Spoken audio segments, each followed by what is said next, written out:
Hello à tous, je suis Andrea Pierre, aka Andy, coach de vie, entrepreneur et fondatrice de la marque de développement personnel Feel Positive. Aujourd'hui, je ne vous emmène pas en séance de coaching, mais je vous guide vers le chemin de l'épanouissement personnel pour une vie meilleure et une meilleure humeur avec The Feel Positive Podcast. Ce podcast vous accompagne au début, milieu ou fin de journée pour vous apporter des bulles de positivité et une dose d'énergie dans ce monde bien mouvementé. Il n'est jamais trop tard pour se sentir positive et développer un nouvel état d'esprit pour changer votre vie. Alors, restez connectés, il est maintenant l'heure de discuter et de positiver.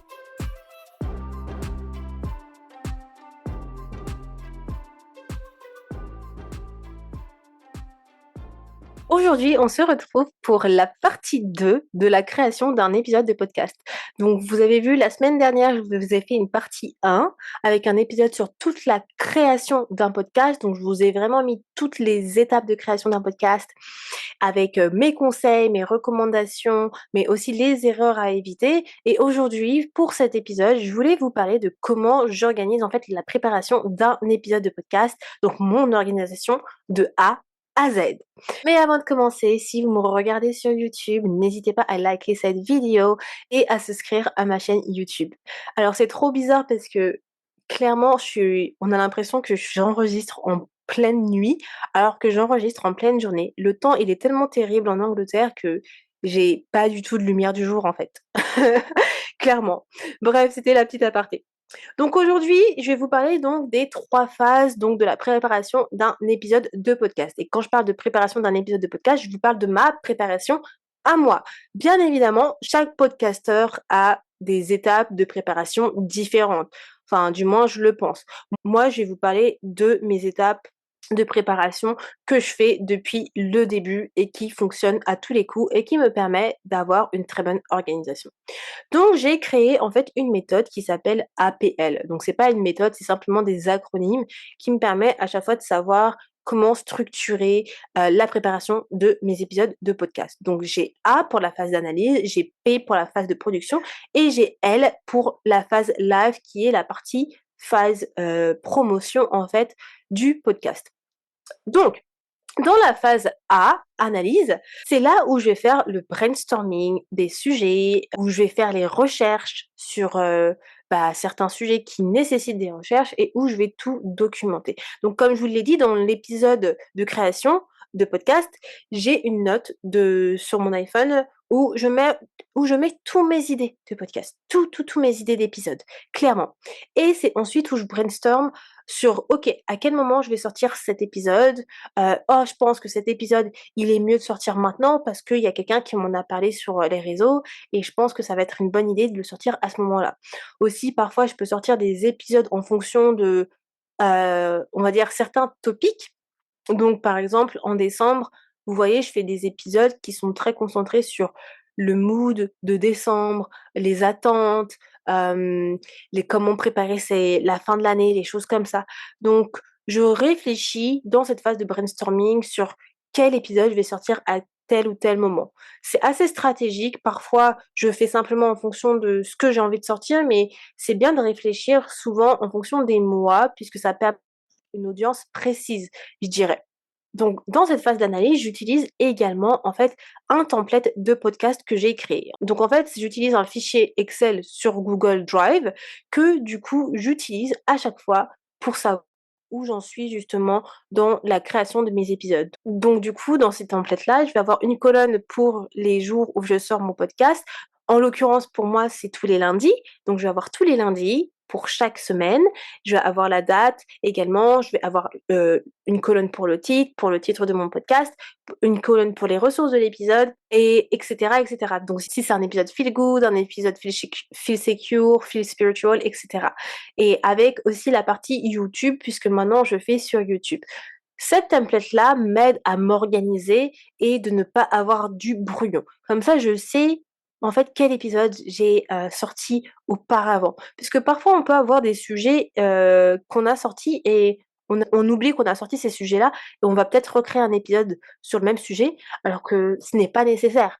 Donc, ce qui est bien, ça permet d'avoir justement un historique des épisodes précédents. Si vous souhaitez admettons, réenregistrer un épisode que vous avez fait peut-être il y a 4 ans, bah, vous pouvez savoir, OK, quel titre que vous avez fait et reprendre aussi, le numéro de cet épisode pour pouvoir l'inclure dans ce nouvel épisode. Par exemple, moi, j'ai remasterisé mon épisode, sur la loi de l'attraction. J'en avais sorti un il y a 3 ans, qui est encore aujourd'hui un de mes meilleurs épisodes de podcast, en termes d'écoute et j'en ai refait un, c'est l'année dernière, en reprenant en fait, bah, ce que j'avais dit dans ce premier épisode, mais en faisant une version plus courte, par exemple, et actuelle. Donc, avoir cette template, c'est très intéressant pour garder une visibilité sur les épisodes que vous avez enregistrés et d'avoir une vue sur les titres, les ressources pour chaque épisode, le type d'épisode, invité solo, etc. Et bonne nouvelle, parce que je suis super gentille, je vous ai mis ma template à télécharger gratuitement, donc dans la description de l'épisode. Donc c'est ma template à moi que j'utilise sur Google Drive, donc vous aurez simplement à la dupliquer pour que ça soit accessible dans votre Google Drive et aussi à changer certaines informations puisque forcément on n'a pas du tout le même podcast, on n'a pas les mêmes capsules, etc. Donc vous pouvez changer la template en fonction de bah, du nombre d'épisodes que vous sortez par semaine, de votre fréquence, etc. Mais voilà, je vous donne ma template gratuitement à télécharger gratuitement dans la description pour vous aider dans la création de votre podcast et du coup dans la préparation de vos épisodes. De rien, c'est gratuit. Aussi, dans cette partie analyse, je fais toutes mes recherches de données sur internet pour les sujets un peu plus complexes, j'ai envie de dire. C'est-à-dire si par exemple, comme là, bah, dans l'épisode précédent où je vous parlais de la création de podcasts, tous ces chiffres que je vous ai sortis, bah, je les sors pas de ma tête, hein, je les ai cherchés sur internet, bien évidemment. Donc c'était des données que je voulais vous donner pour justement mettre en avant certains points et appuyer, mon sujet, donc je les ai cherchés à l'avance sur internet. Donc là, en fait, ce que je fais, c'est qu'en addition de cette template que j'ai qui traque, en fait, tous mes épisodes, j'utilise, un Google Doc très simple où je vais mettre le titre de chaque épisode et le numéro de chaque épisode avec les bullet points de, bah, chaque épisode pour le script. Donc j'utilise en même temps en fait, c'est marrant, j'utilise la template que je vous ai dit et j'utilise aussi ce Google Doc. Le Google Doc, il est, en fait, c'est pas Google Doc, c'est Microsoft, tout simplement. C'est simplement en addition de la template parce que certains épisodes requièrent beaucoup plus d'informations que d'autres. Donc en fonction des bullet points que je mets, que j'ai pour chaque épisode, bah, soit j'ajoute dans la template directement, soit j'ajoute dans le Word. Tout ça, c'est simplement pour la visibilité, en fait, parce que j'aime pas que quand j'ai un tableau, il soit trop rempli, ça me donne mal à la tête. Clairement, j'ai des OCD donc je sais pas, ça fonctionne très, très mal avec mon cerveau. Bref, donc ça, c'est la partie analyse. Donc la partie analyse, c'est simplement cette partie où vous faites les brainstorming de vos sujets, savoir quand vous allez mettre vous allez sortir tel ou tel épisode, vous allez faire vos recherches et vous allez faire, du coup, faire vos bullet points dans vos scripts, et cetera. Ensuite, on a la phase P qui est la phase production. Donc la phase production, c'est la phase où là, vous allez faire tout ce qui est enregistrement, programmation et création. Donc je vous ai parlé des étapes de création, tout ça. Donc, du coup, là, dans cette phase de production, c'est là où vous décidez quand est-ce que vous enregistrez. Alors, il y a plusieurs podcasteurs qui ont différentes, je dirais, façons d'enregistrer. Vous allez avoir ceux qui enregistrent du coup le week-end d'avant pour la semaine à venir. Vous allez avoir ceux qui enregistrent au jour le jour. Vous allez avoir ceux qui enregistrent dès qu'ils ont un sujet en tête. Enfin, vraiment, j'ai entendu et vu de tout. Moi, la manière que je fais, c'est que je fais du batching. Je fais du batching une fois par mois. Là, par exemple, aujourd'hui, c'est mon jour de batching où je vais enregistrer tous mes épisodes de podcast. Donc, je fais un épisode par semaine. C'est-à-dire que du coup, c'est 4 épisodes par mois. Donc, du coup, j'enregistre mes 4 épisodes en un week-end. En général, ça me prend à peu près, allez, jusqu'à 2h30 environ pour faire cela, en fonction de la durée d'épisode, donc en plus ou moins, ça dépend. Mais clairement, je suis très stricte avec moi-même en me disant, je me considère, je décide d'avoir un week-end de batching par mois. Donc là, les épisodes que j'enregistre, c'est les épisodes pour le mois de mars. Donc j'enregistre en février. En mars, j'enregistrerai les épisodes pour le mois d'avril et ainsi de suite. Donc en faisant de ça, ça me permet d'avoir toujours des épisodes à l'avance et de ne pas être stressée à me dire ah mais j'ai pas de banque d'épisodes à sortir, etc. Je sais que j'aurai toujours mes épisodes par mois. Donc c'est pour ça que j'ai toujours réussi à être constante, à être régulière parce que bah, mes épisodes ils sont enregistrés à l'avance. Même quand je vais en vacances, j'ai toujours mes épisodes en vacances parce que j'anticipe cette période où je vais être en vacances et l'après-vacances. Donc c'est donc l'organisation, je vous assure, c'est une des clés de votre réussite, hein. Surtout pour, le podcast ou même en tant qu'entrepreneur, j'ai envie de dire. Il faut pas être éparpillé. Donc là, dans la partie du batching, je fais que mes épisodes. Il y a rien d'autre que je peux faire. Je vais dire, je vais pas faire encore du coup la partie, où je fais mon montage parce que ça me prend quand même déjà beaucoup de temps et d'énergie de faire ça tout un week-end ou pendant toute la journée. Ensuite, je vais faire des tâches moins importantes si j'ai besoin de bosser encore plus. Après, toute la partie du coup où je fais le montage, la partie où je fais la programmation sur mon hébergeur et la création, ça va être du coup des miniatures. Et ben ça, je vais le faire en même temps dans une seule journée et en général, ça va être le week-end d'après que je fais ça. Donc ça prend pas plus de temps que ça. Donc c'est-à-dire que ça dépend. Parfois, tout ce qui est la partie montage, je vais faire 2 épisodes par 2 épisodes en fonction du temps de l'épisode. C'est pour ça que le temps de l'épisode, ça va beaucoup jouer sur, sur mon agenda. Donc si l'épisode, il est très long et que ça va me prendre du temps à faire le montage, bah, je vais faire 2 épisodes par 2 épisodes. 2 épisodes par exemple le samedi, 2 épisodes le week-end. Et du coup, je vais, comment on dit en français? Je vais split, ma journée à faire le montage de ces 2 épisodes, je les programme. Et bien évidemment, quand je les programme, il faut que mes miniatures soient faites à l'avance. Donc souvent, avant le montage, je fais la création. Donc ça, je l'ai pas dit, mais je fais la création des miniatures avant le montage avec, pour que j'ai les miniatures quand je vais faire la programmation sur mes hébergeurs. D'autant plus que maintenant que je fais sur YouTube, donc il y a aussi la création des miniatures sur YouTube et la programmation sur YouTube. Donc ça, c'est la partie du coup, de production. Donc où je fais l'enregistrement, le montage, la programmation et la création. En termes de production, comme je vous disais, je fais mon montage sur GarageBand sur Mac, qui fonctionne très très bien. Et pour toute la partie image, création, j'utilise tout simplement Canva. Donc j'ai un abonnement pro, donc ça aide énormément.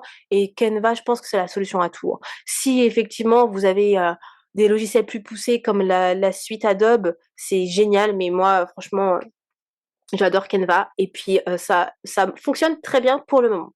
Donc ça, c'est la phase de production et dans cette phase-là, voilà, essayez de trouver la meilleure organisation, essayez de voir si le batching fonctionne pour vous. Si le batching ne fonctionne pas pour vous et que vous pouvez pas vous consacrer un week-end pour votre podcast, déjà, je trouve que c'est un problème parce que en fonction de votre objectif de podcast et ben, vous devez aligner, bah, vos actions à vos objectifs, clairement. Parce que si, par exemple, votre podcast est un outil marketing pour votre boîte, pour votre entreprise et ben, faire un batching d'épisodes, ça soutient cet objectif-là, donc ça devrait pas être un problème et vous devez mettre cette action, faire le choix de prendre du temps pour votre podcast. Si c'est absolument pas possible, voyez en semaine comment vous pouvez vous organiser. En semaine, je trouve que c'est souvent compliqué, mais tout dépend de ce que vous faites, franchement, tout dépend de votre emploi du temps, tout dépend si vous êtes entrepreneur à temps plein, si votre podcast, comme je disais, votre objectif c'est simplement hobby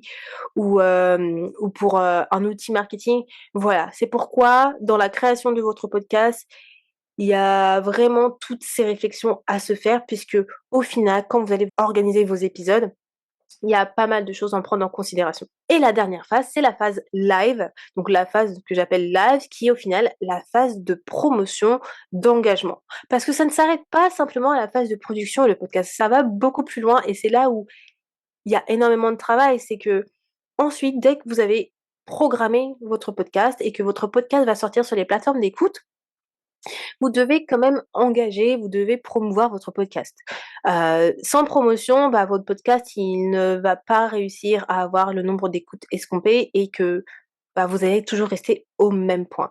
Et la partie promotion, je vous avoue que c'est la partie que j'aime le moins. Je suis pas du tout fan du marketing, je suis pas du tout, c'est vraiment pas trop mon délire d'être dans la promotion des choses. Je suis vraiment pas très bonne à ça. Et j'attire pas forcément des bonnes ondes en disant ça, clairement, mais je me connais.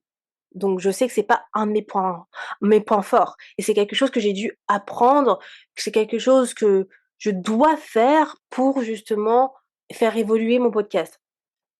Donc du coup, cette partie promotion, engagement, c'est que lorsque votre épisode est sur les plateformes d'écoute et qu'il est sorti, eh bien vous devez le promouvoir. Mais en fait, il faut le promouvoir même avant que l'épisode est sorti. C'est-à-dire qu'il faut faire des teasers, trouver des moyens pour attirer l'attention des gens, pour qu'ils puissent regarder le podcast, qu'ils puissent également l'écouter si vous faites que l'audio.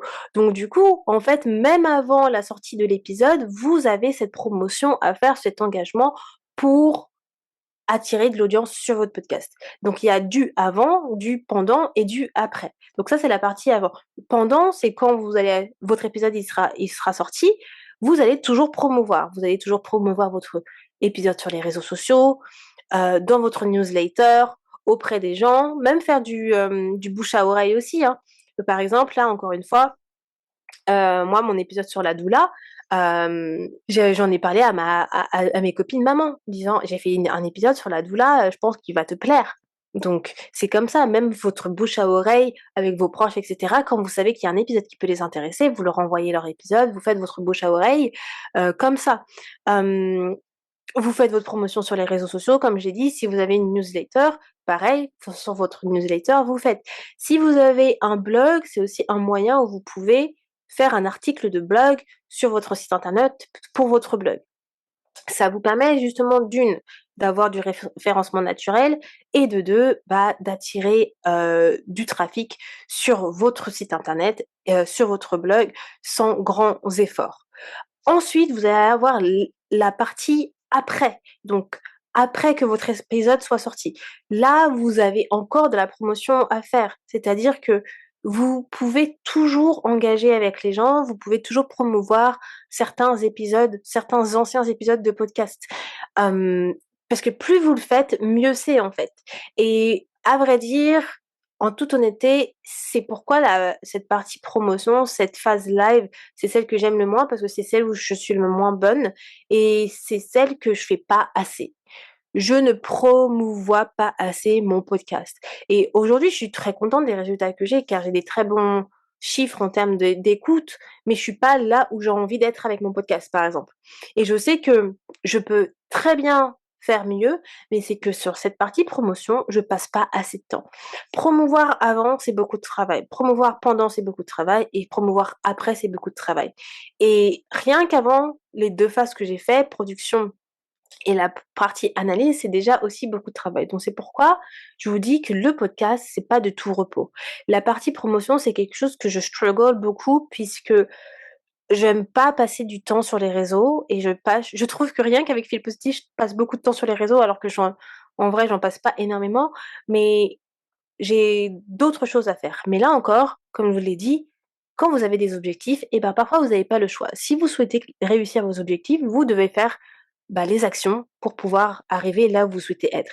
Et, et donc du coup, je devrais mettre plus d'actions pour promouvoir. Et c'est mes objectifs cette année de mettre plus d'actions pour promouvoir. Donc faire plus d'articles de blog parce que du coup mon blog je l'ai complètement abandonné sur mon site internet, de pouvoir faire plus de promotion après surtout mes épisodes de podcast parce qu'il y a pas mal d'épisodes de podcast que je pouvais promouvoir plus et je le fais pas assez. Donc, je fais une seule fois. Par exemple, le pendant, quand mon épisode de podcast il est sorti, je vais promouvoir sur Instagram et je vais faire 3 stories à ce niveau-là. Avant que mon épisode y sort, je vais faire un teaser en sortant une vidéo comment dire, d'une partie de mon épisode en fait, avec un extrait de mon épisode. Et quand je dis une vidéo, c'est les wavelengths, c'est pas une vidéo, la vidéo YouTube par exemple. C'est une vidéo que je peux en fait générer avec mon hébergeur. Et du coup, Ça, on a l'impression que c'est beaucoup et vraiment, je vais pas me mettre une pierre, mais c'est satisfaisant, mais je peux faire bien plus. Je peux largement faire bien plus et c'est simplement que parce que ce n'est pas ma priorité de faire plus et du coup, j'ai préféré mettre mon temps et mon énergie sur d'autres tâches de fil positive que faire plus sur cette partie live. Donc voilà ces 3 phases que je répète et ces 3 phases, comme je l'ai dit, c'est des phases que moi j'ai créées, hein. C'est pas forcément des phases que tout le monde fait en tant que podcasteur, mais pour avoir une organisation structurée, c'est comme ça que moi j'ai fait mes phases. J'ai ma phase A, qui est d'analyse, ma phase P qui est production et ma phase L qui est ma phase live et c'est comme un cycle du coup que vous refaites à chaque fois que vous créez un épisode.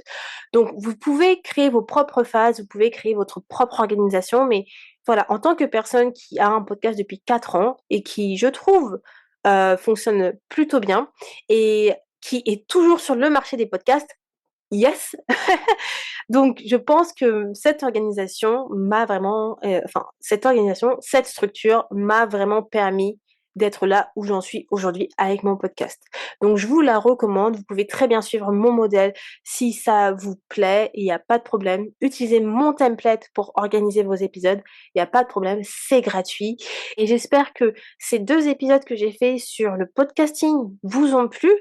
Je pense que ça va beaucoup aider les personnes qui ont l'idée de créer un podcast ou qui ont un podcast et qui l'ont un petit peu abandonné et qui cherchent à avoir un coup de boost là-dessus.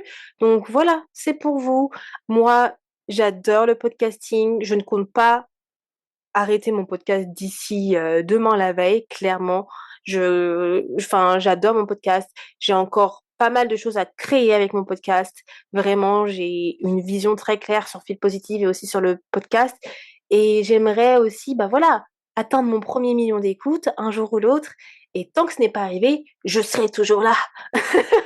Voilà, voilà les amours pour cet épisode aujourd'hui sur comment j'organise la préparation d'un épisode de podcast. Et moi, je vous retrouve lundi prochain pour un nouvel épisode de Feel Positif. Bye tout le monde! Merci beaucoup de ton écoute et d'être resté avec moi jusqu'au bout. Si à la fin de cet épisode tu sens ton humeur changer et tu te sens un peu plus boosté, n'hésite pas à me laisser un avis ou une note sur ta plateforme d'écoute préférée, ça me fera toujours plaisir et j'apprécierai de les lire dans le prochain épisode. À bientôt, positivement, Andy.